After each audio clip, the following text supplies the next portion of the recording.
بسم اللہ الرحمن الرحیم۔ السلام علیکم۔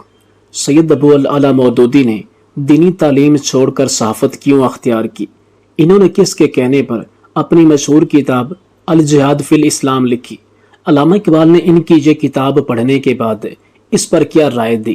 مودودی صاحب نے پاکستان بنانے کی مخالفت کیوں کی؟ پاکستان آنے کے بعد مولانا کو جیل کیوں جانا پڑا اور ان کو کس جرم میں فوجی عدالت نے سزائے موت سنائی؟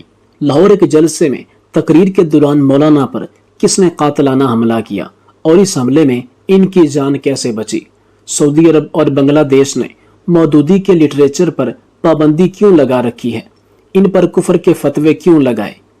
ان کا خاندان مودودیہ کی وہ شاخ جس سے مولانا سید ابو العلا مودودی کا تعلق ہے، وہ 15ویں عیسوی صدی میں افغانستان سے بلوچستان میں داخل ہوئے اور پھر بلوچستان سے ہندوستان آئے۔ اس شاخ سے جو پہلا شخص ہندوستان میں داخل ہوا اس کا نام شاہ ابو العلا جعفر مودودی تھا۔ سید ابو العلا مودودی کے نام میں ابو العلا انہی کے نام سے منسوب ہے۔ مولانا مودودی کے والد کا نام سید احمد حسن تھا۔ مولانا مودودی کی والدہ رقیہ بیگم کا تعلق دہلی سے تھا۔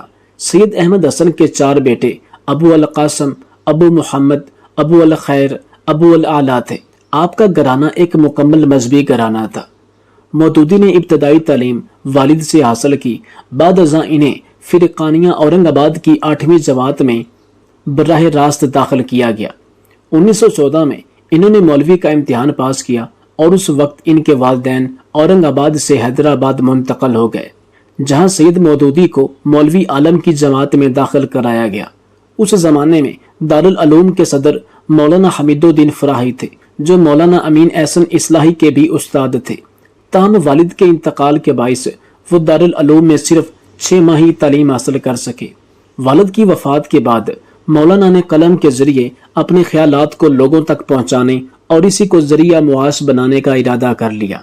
چنانچہ ایک صحافی کی حیثیت سے انہوں نے اپنی عملی زندگی کا آغاز کیا اور متعدد اخبارات میں مدیر کی حیثیت سے کام کیا۔ مودودی نے بہت سی کتب لکھی، مگر ان کی کتاب الجہاد فی الاسلام بہت مشہور ہوئی۔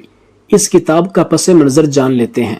ایک شخص سوامی شردانند نے شدی کی تحریک شروع کی، جس کا مقصد یہ تھا کہ مسلمانوں کو ہندو بنا لیا جائے، چونکہ اس تحریک کی بنیاد نفرت، دشمنی اور تعصب پر تھی، اور اس نے اپنی کتاب میں حضرت محمد صلی اللہ علیہ وآلہ وسلم کی توہین کی، جس پر مسلمان نوجوان عالم دین نے غیرت ایمانی میں آ کر سوامی شردانند کو قتل کر دیا۔ اس پر پورے ہندوستان میں ایک شور برپا ہو گیا۔ ہندو دین اسلام پر حملے کرنے لگے اور اعلانیہ یہ کہا جانے لگا کہ اسلام تلوار اور تشدد کا مذہب ہے۔ انہی دنوں مولانا محمد علی جوہر نے جامعہ مسجد دہلی میں تقریر کی، جس میں بڑی درد مندی کے ساتھ انہوں نے اس ضرورت کا اظہار کیا کہ کاش کوئی شخص اسلام کے مسئلہ جہاد کی پوری وضاحت کرے، تاکہ اسلام کے خلاف جو غلط فہمیاں آج پھیلائی جا رہی ہیں وہ ختم ہو جائیں۔ اس پر سید مودودی نے الجہاد فی الاسلام کے نام سے ایک کتاب لکھی۔ اس وقت سید کی عمر صرف 24 برس تھی۔ اس کتاب کے بارے میں علامہ اقبال نے فرمایا تھا، اسلام کے نظریہ جہاد اور اس کے قانون صلح و جنگ پر یہ ایک بہترین کتاب ہے، اور میں ہر علم رکھنے والے آدمی کو مشورہ دیتا ہوں کہ وہ اس کا مطالعہ کرے۔ سید مودودی نے اپنی زندگی میں کم و بیش 200 کے قریب کتابیں، کتابچے اور پمفلٹ تحریر کیے، اور 1000 کے آس پاس تقریریں اور بیانات کا ریکارڈ ملتا ہے۔ ان کی مشہور کتابوں میں خلافت و ملوکیت، تفہیم القرآن اور پردہ قابل ذکر ہے۔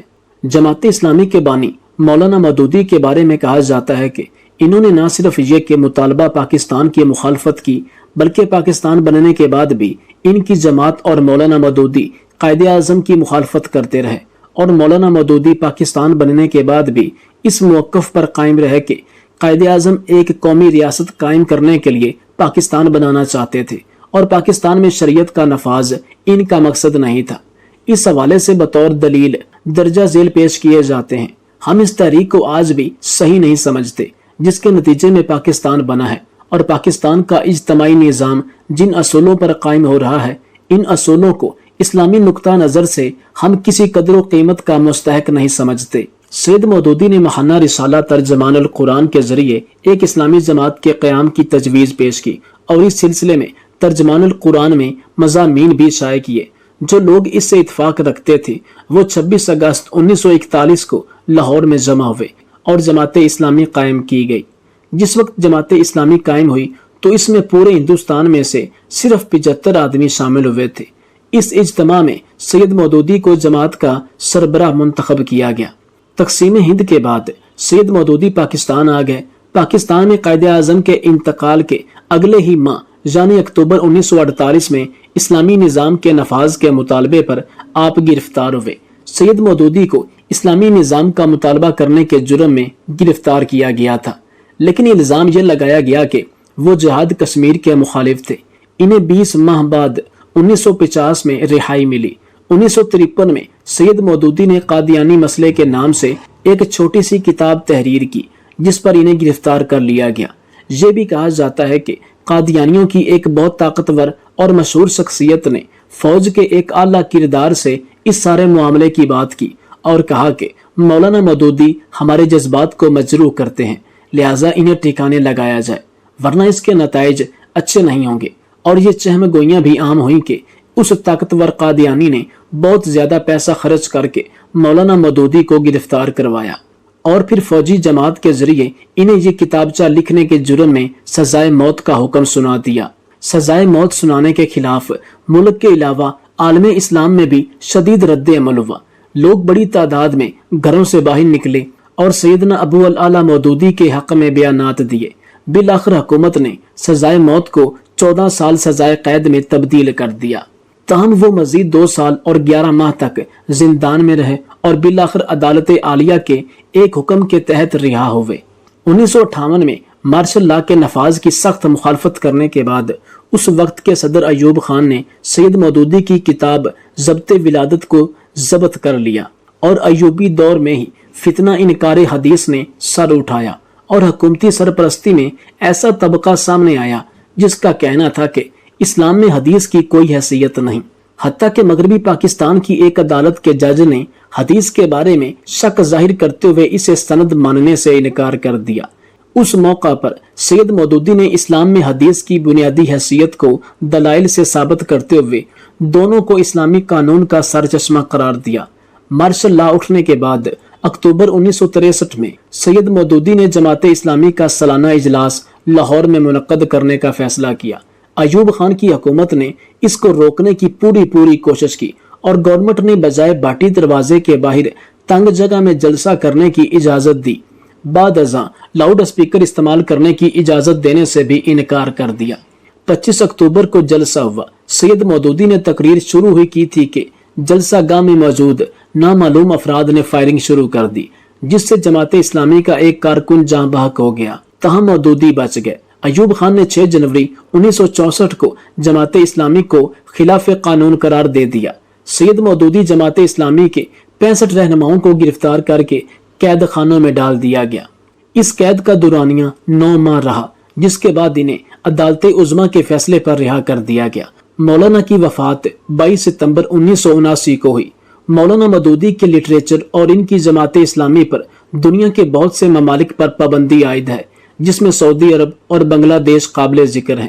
سعودی عرب نے مولانا کے لٹریچر کو انتہا پسند قرار دے کر اس پر پابندی عائد کر رکھی ہے، جبکہ بنگلہ دیش والوں کا الزام ہے کہ جماعت اسلامی دہشت گردی میں ملوث ہے۔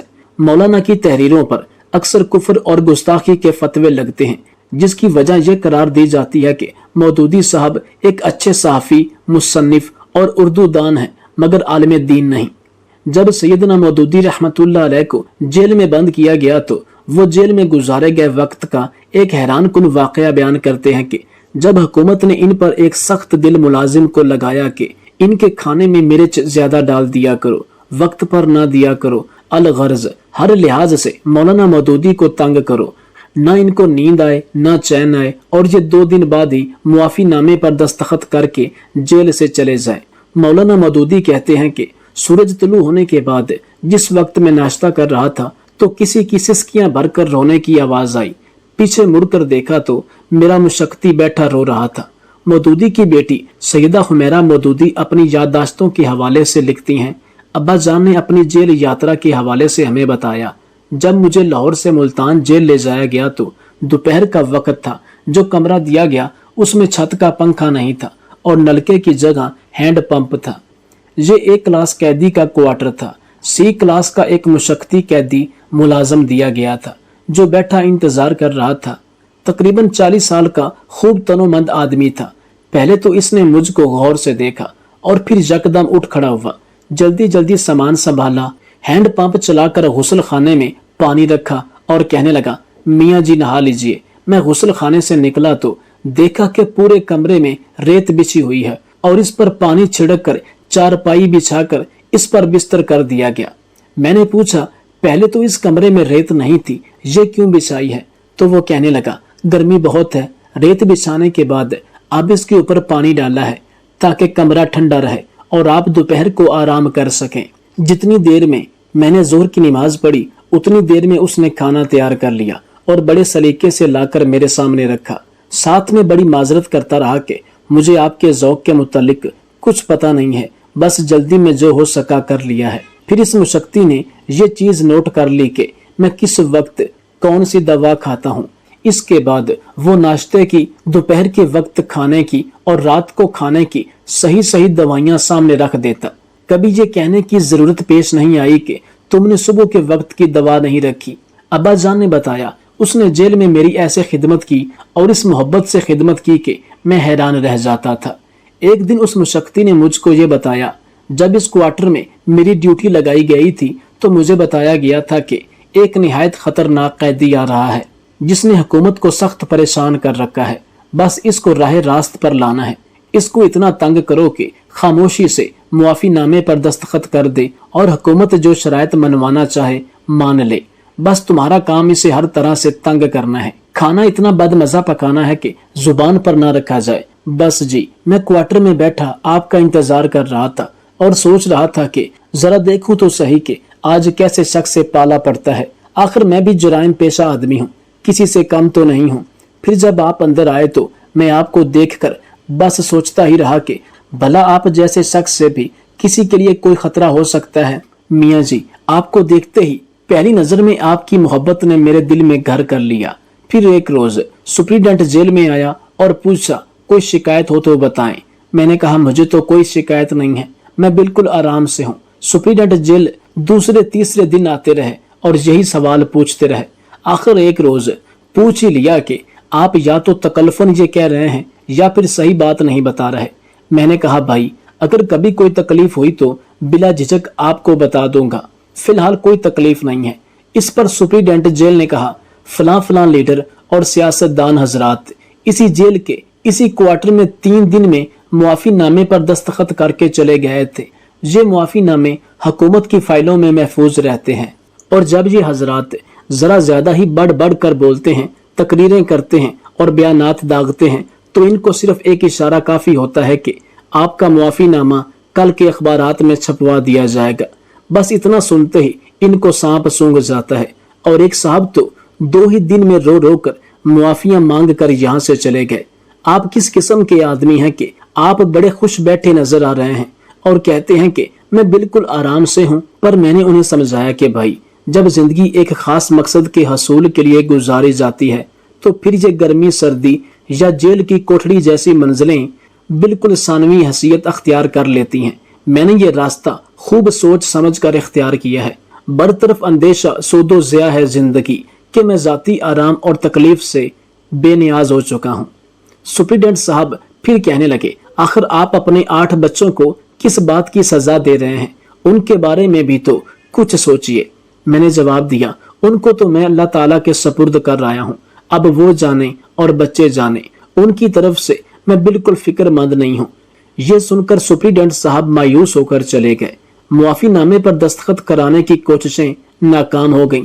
फिर अब्बा जान ने बताया, जब मैं तफहीमुल कुरान लिखने में मसरूफ होता था या जब मैं नमाज पढ़ रहा होता था तो मुझे महसूस होता कि वो मुशक्कती कैदी मुलाजम टिकटिकी लगाए मुझे देखता रहता है। कुछ अरसे बाद बकरा ईद आ गई। इत्तेफाक से जो राशन जेल से दिया जाता था वो खत्म हो चुका था और मजीद राशन अभी पहुंचा नहीं था कि ईद की छुट्टियां शुरू हो गईं। यहाँ तक कि ईद की सुबह को राशन बिल्कुल खत्म हो चुका था।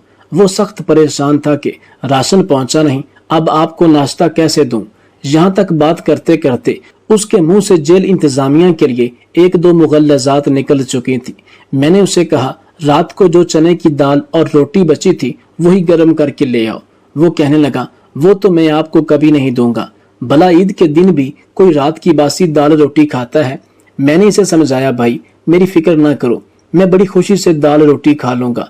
चूंकि अब्बा जान सुबह 8 बजे नाश्ता करने के आदी थे और अपने मामूलात में वक्त के सख्त पाबंद थे, इसलिए इन्होंने आराम से दाल रोटी का नाश्ता कर लिया। यहाँ पर दादी अम्मा की तरबियत रंग ला रही थी, जो इन्हें कभी सोने का निवाला खिलाती थी और कभी चटनी रोटी। जिस वक्त मैं नाश्ता कर रहा था तो किसी के सिसकियां भरकर रोने की आवाज आई। पीछे मुड़कर देखा तो वही मुशक्ति बैठा रो रहा था। पूछा, क्या बाल बच्चे याद आ रहे हैं? कहने लगा, मैं तो आपको दाल रोटी खाते देख कर रो रहा हूँ। मैं सोच रहा हूँ कि ईद के दिन रात की बासी दाल रोटी तो हम गरीबों ने भी कभी नहीं खाई। आप तो बड़े आदमी हैं, आपने कहाँ खाई होगी। मैंने उसे शफकत से समझाया, देखो भाई, मैंने ये रास्ता सोच समझ कर इख्तियार किया है और मैं बड़ी खुशी से इस राह पर चल रहा हूँ। अगर कभी बिल्कुल भूखा भी रहना पड़ा तो इंशाअल्लाह आराम से रह लूंगा। मेरी वजह से रंजीदा ना हुआ करो।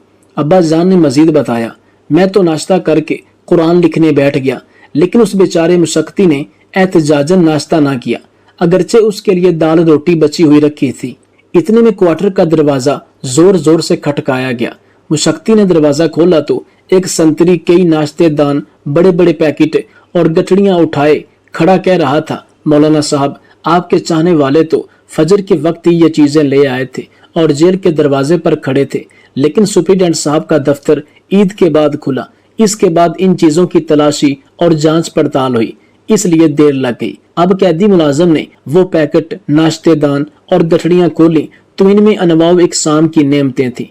मैंने अपने जेल के मुशक्ति साथी से कहा, देखो ये सब तुम्हारे लिए आया है, क्योंकि तुम ही उदासी में भूखे बैठे रो रहे थे। अब खूब जी भर कर खाओ और बाकी चीजें दूसरे कैदियों में बांटो। आखिर पराठे, शामी कबाब, हलवा पूरी, शीर खोरमा और मिठाइयाँ उनको भी तो अच्छी लगेंगी। मैं ये कह रहा था, मगर मेरा मुशक्ति साथी अफसोस से मर रहा था। काश वो दाल मैंने आपको देने की बजाय कौवों को खिला दी होती। मेरे बहुत कहने पर इसने नाश्ता किया और बाकी सारी चीजें दूसरे कैदियों में बांट आया और साथ ही साथ उनसे कहता, मेरे मियाँ जी के लिए ये सब चीजें आई थी, उन्होंने तुम्हें भिजवाई हैं। फिर अब्बा जान ने कहा, ईद के रोज दोपहर हुई तो उसी रोज दरवाजा खटखटाया गया और फिर उसी तरह नाश्तेदान और हंडिया कपड़े में बंधी हुई आ गई। ऐसे ऐसे खाने आए कि मुशक्ति साथी तो हैरान रह गया। इसने मुझे खाना खिलाया और बाकी कैदियों में बांट आया। रात को फिर खाना आ गया। गरज ये कि ईद के 3 दिन हमारे रुफका ने मुल्तान जेल में इतना ज्यादा और ऐसी ऐसी अनवाव इकसाम का खाना पहुंचाया कि सारे जेल वाले अश अश कर उठे। इधर अब्बा जान हमें ये तफसीलात बता रहे थे, उधर अम्मा जान हमें मतवज्जे करते हुए कह रही थी कि देखो, सूरह मरियम में यही बात कही गई है, यानी जो अहले ईमान नेक अमाल करते हैं, रहमान उनके लिए लोगों के दिलों में मोहब्बत डाल देता है। वो इसी तरह जिंदगी के वाकयात को आयात और अहादीस के साथ मुंतखब करके हमें इनका मतलब समझाया करती थी। आज अम्मा जान के अल्फाज कानों में गूंजते हैं, तुम अमल तो करके देखो, फिर आयतें और हदीसें खुद उठकर तुमको अपना मतलब समझाएंगी। किसी ने बिल्कुल सच कहा है कि जो अपने महबूब की खुशनुदी के लिए, उसकी रजा के लिए अपने आप को उसके बताए गए हकीकी सांचे में डाल दे तो जिंदगी की बड़ी से बड़ी तकलीफ, बड़ी से बड़ी मुशक्कत भी राहत का सामान बख्शती है। मौलाना साहब फरमाते हैं कि जिंदगी में मेरी एक नसीहत पल्ले बांध लो और इसे अपनी दुआओं का हिस्सा बना लो। हमेशा अल्लाह से दुआ करो कि या अल्लाह, मुझे हर हाल में राजी रहने की तौफीक अता फरमा। मैं नादान हूँ, मैं नहीं समझता कि मेरे लिए कौन सा हाल बेहतर है। बस जो हाल मेरे लिए बेहतर है तू बेहतर समझता है, लिहाजा मुझे हर हाल में राजी रहने की दौलत नसीब फरमा। इस दुआ में दुनिया व आखिरत की तमाम नेमतें शामिल हो जाती हैं, क्योंकि अल्लाह से बढ़कर कोई नहीं जानता कि आपकी बेहतरी किस में है। और जब आप सब कुछ अल्लाह के अख्तियार में दे देते हैं तो इंशाअल्लाह खैर ही आपका मुकद्दर होगी। बस पूरे यकीन और ईमान के साथ अल्लाह पर भरोसा रखो। बेशक सिर्फ उसी जात से उम्मीद बांधो और उसी पर आंखें बंद करके भरोसा करो। बाकी कारवां जाने और कारवां का मुहाफिज जाने।